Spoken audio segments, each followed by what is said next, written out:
ज्ञानी कबीर जी कहते हैं कि जब वो गड़ा फूट जाएगा, जब वो कुंभ जो है वो फूट जाएगा तो पानी पानी में मिल जाएगा, बचेगा क्या। इसी तरह जीव आत्मा जो है वो इस शरीर में इस यानी कि तथ्य यानी कि जो हमारी चमड़ी है, जहाँ कुछ भी कह लो, अष्टधातु की काया कहो या सात धातु का शरीर या कुछ भी कहो, जो इसके अंदर आत्मा निवास कर रही है, वो आत्मा और परमात्मा का मिलन कब होगा, जब बीच में से काया हट जाएगी, गड़ा हट जाएगा। अब मैं गड़े से समझाता हूँ तो आपको समझ आएगा।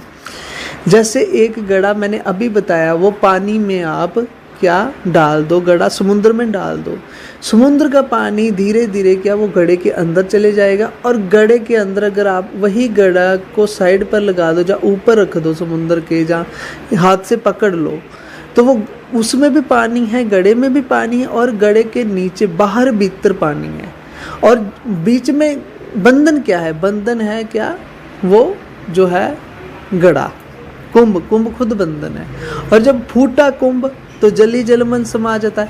इसी तरह जब काया के बाहर लखे, यहाँ एक इशारा है जहाँ बिल्कुल उस वाणी में बिल्कुल सही कहा गया है कि जो काया जब हट जाएगी, काया के पार जाके आत्मा परमात्मा एक ही हो जाएंगे। अभी आत्मा बिछड़ी हुई है, जैसे आप कैसे बिछड़ी है, जैसे ये एक एग्जाम्पल है, फॉर एग्जाम्पल है ये।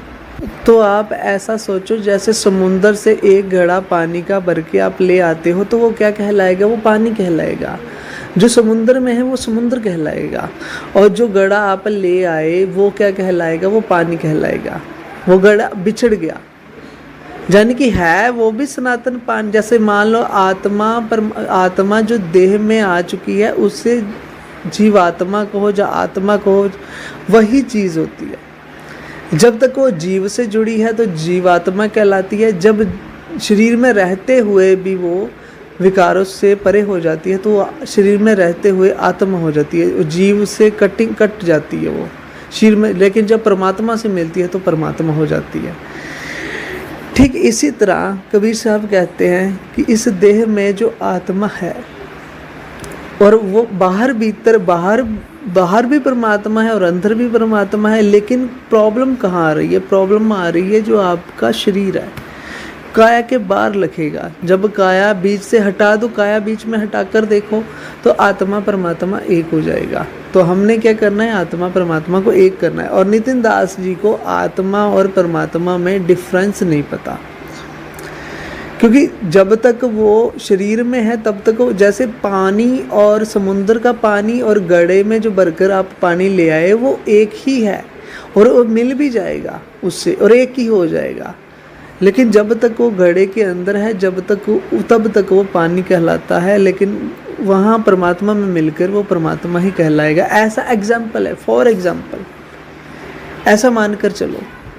यही कबीर जी कहना चाहते हैं आपसे। अगर आप कबीर जी का, और आगे एक मैं वाणी और पढ़ता हूँ, यहाँ आपको ये वाणी नीचे वाली भी दिख रही होगी। यहाँ लिखा है, कबीर कुआं एक है पानी भरे अनेक, कबीर कुआं एक है पानी भरे अनेक, मटके माही भेद है पानी सब में पानी एक। जैसे कि कुएं में पिछले ज़माने में लोग जो है कुएं से पानी भर कर ले आते थे, पानी एक ही होता था सब में, लेकिन मटके में भेद होता है।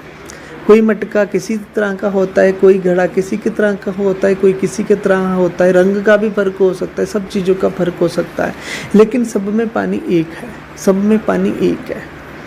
तो कबीर साहब यही कहना चाहते हैं आपको कि मटके माही भेद है, सब में पानी एक। जैसे उन्होंने कहा कि जल में कुंभ रख के देखो, और कुंभ में जल।